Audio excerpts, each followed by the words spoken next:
Sempena Hari Integriti Nasional 2022 yang disambut pada 5 November setiap tahun, khutbah pada hari ini membicarakan tajuk Integriti Teras Kesejahteraan Keluarga dan Masyarakat. Kita harus akui bahawa nilai integriti bukan sahaja memberi pengaruh yang baik kepada kehidupan manusia dan seluruh masyarakat, bahkan ia menjadi teras penting dalam membina sebuah negara yang dilimpahi keberkatan, maju, berdaya saing, sejahtera, makmur dan bebas rasuah. Inilah harapan dan cita-cita setiap warga negara agar Malaysia dikenali di persada antarabangsa sebagai sebuah negara yang tinggi nilai integriti dan moral dalam kalangan warganya, sama ada rakyat atau pemimpin.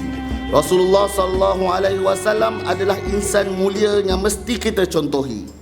Baginda Rasulullah SAW telah menonjolkan ketinggian akhlak dan budi pekerti yang paling baik dan mulia. Baginda Rasulullah SAW ialah manusia yang paling berintegriti sehingga dikenali dalam kalangan penduduk Mekah dengan gelaran Al-Amin, iaitu yang sangat dipercayai. 4 nilai kepribadian dan sifat terpuji Rasulullah SAW yang menjadi teras kepada nilai integriti ialah Siddiq, iaitu yang berkata benar, amanah yang dipercayai, tabligh yang menyampaikan kebenaran, dan fatanah, iaitu yang bijaksana. Integrity will complete the formation of a family and society that is happy and harmonious. In fact, integrity based on the values of Islam that is pivoted around spiritual strength and creed would be the best antidote for all the problems regarding integrity in the personal, familial, organizational, and even national context. Indeed, integrity exists through trustworthiness, sincerity, and faith in preserving the interests of everyone without taking advantage for our own sake. Sempena sambutan Bulan Integriti Nasional 2022 sepanjang bulan November, Institut Integriti Malaysia (IIM) akan melaksanakan pelbagai program kesedaran di samping meningkatkan serta memperkasakan lagi pembudayaan integriti di semua sektor, iaitu awam, swasta dan masyarakat. Sidang jemaah yang dirahmati Allah, kesimpulan yang dapat diambil daripada khutbah hari ini ialah pertama, asas dalam membina integriti dan akhlak yang baik ialah dengan mengamalkan Islam dengan sempurna, meningkatkan iman dan membentuk sifat ihsan di dalam diri. Kedua, tingkatkan nilai-nilai integriti dalam diri dengan memupuk sifat amanah, jujur, ikhlas, berkata benar dan bertanggung jawab, serta kikislah segala sifat negatif seperti suka melakukan khianat, mengambil kesempatan dan penipuan. Ketiga, amalkan nilai-nilai integriti di dalam kehidupan. Didiklah ahli keluarga dan anak-anak untuk mengamalkan nilai integriti bermula dari rumah demi membina masyarakat dan negara yang berintegriti tinggi. Alhamdulillah, intipati yang sangat baik yang dapat menyedarkan di kalangan masyarakat supaya sikap integriti itu, amanah, jujur itu perlu ada dalam diri setiap individu. Bukan saja kerja kerajaan saja, tapi malahan di setiap peringkat, iaitu seorang bapa perlu ada sikap yang sebegitu, dan seorang masyarakat dan orang yang berjawatan tinggi juga perlu ada sikap berintegriti ini. Intipati daripada khutbah pada hari ini, nilai-nilai integriti sangat penting pada umat Islam supaya kita sentiasa amanah, jujur, ikhlas dalam melaksanakan tugas yang telah diamanahkan kepada kita. Apabila kita bekerja, kita tidak culas, kita tidak ponting, kita tidak membuang masa dan kita sentiasa beramanah dalam menjalankan tugas yang telah diberikan. Juga bukan kepada masyarakat, ditujukan juga kepada pemimpin, mesti beramanah dalam menjalankan tugas yang telah diamanahkan oleh masyarakat sebagai pemimpin, insya-Allah. Alhamdulillah, saya rasa khutbah pada ini cukup bagus kerana bertepatan dengan Hari Integriti Nasional dan telah pun dibawa oleh Jawi dan juga Mawib. Saya rasa intipati hari ini juga adalah menyatakan peri pentingnya integriti itu diamalkan dalam amalan pekerjaan, terutama melibatkan sektor-sektor awam ataupun sektor swasta juga. Dan malah integriti merupakan satu perkara yang cukup penting dalam memastikan kita punya kelangsungan dan kita punya dalam kaum muslimin perkhidmatan awam ini penting kita deliverykan kita punya KPI, melaksanakan amanah, tanggungjawab, datang kerja, memberi servis perkhidmatan terbaik, dan paling penting juga tidak ada penyelewengan. Dan dalam khutbah ini dinyatakan bagaimana iman, Islam dan ihsan tadi, dan disebutkan dalam hadis Rasulullah, ihsan itu merupakan elemen yang penting. Selain pada kita beriman, kita Islam, tapi ihsan itu selain pada buat perkara yang baik, yang cemerlang, tapi dia juga ada penting dalam aspek integriti.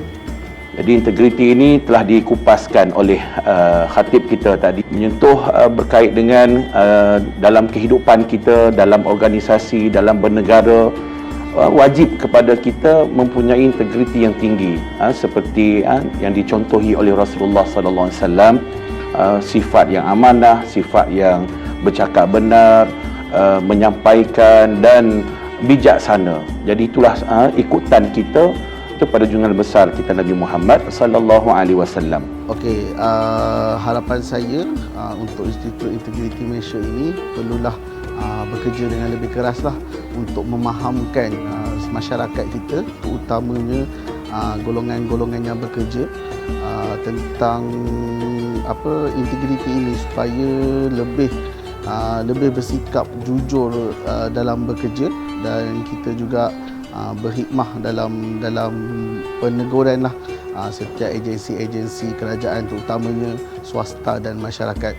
Itulah harapan saya supaya kita di Malaysia ini dapat bergerak dengan keadaan yang aman bila bersikap jujur dalam bekerja dalam segala aspek. InsyaAllah kita dapat hidup dengan harmoni dan baik, insyaAllah. Dengan adanya badan berintegriti ini dapat memajukan negara, memberi kesedaran kepada masyarakat keluarga tentang nilai-nilai integriti agar keluarga dan masyarakat Malaysia menjadi orang-orang yang berintegriti, yang amanah, tidak rasuah, yang ikhlas dalam menjalankan tugas yang diberikan kepada kita. Alhamdulillah, saya kira IAM yang telah tertubuh pada tahun 2004 sekian lama, yang kita lihat betapa pentingnya IAM ini di bawah Jabatan Perdana Menteri. Mana satu jabatan yang besar kerana dia tak ada bawah Jabatan Perdana Menteri.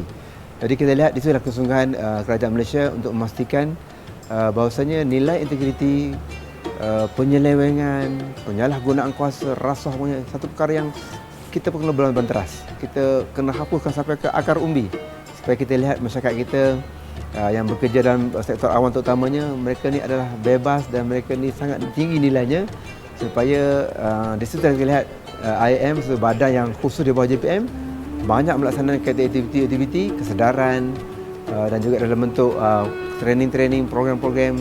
Seperti saya lihat hari ini satu inisiatif yang baik di mana khutbah juga dimasukkan nilai integriti. Saya ucapkan tahniah pada IAM kerana membawa satu kesedaran integriti, kerana kita harus hapuskan rasuah, hapuskan penyelewengan dan penyalahgunaan kuasa demi memajukan Malaysia ke arah yang lebih hebat dan lebih hebat pada masa akan datang. Institut Integriti Malaysia ini telah membuat suatu perancangan yang sangat terbaik melalui khutbah Jumaat pada hari ini, dan pada saya mungkin pada masa-masa yang akan datang memberi info-info atau memberi penerangan kepada masyarakat apakah yang dimaksudkan dengan integriti itu sendiri. So kepada masyarakat kita sama-sama berusaha, dia tak boleh satu pihak, dia mesti melalui dua pihak. So Institut Integriti Malaysia teruskan untuk memberi info, memberi penerangan melalui program-program yang sesuai, melalui masjid-masjid dan surau-surau, sekolah-sekolah, agar perkara ini difahami dan berjaya diterapkan dalam kehidupan kita. Wallahu a'lam. Selamat menyambut Bulan Integriti Nasional 2022. Selamat menyambut Hari Integriti Malaysia pada 5 November 2022 dan juga Bulan Integriti Malaysia.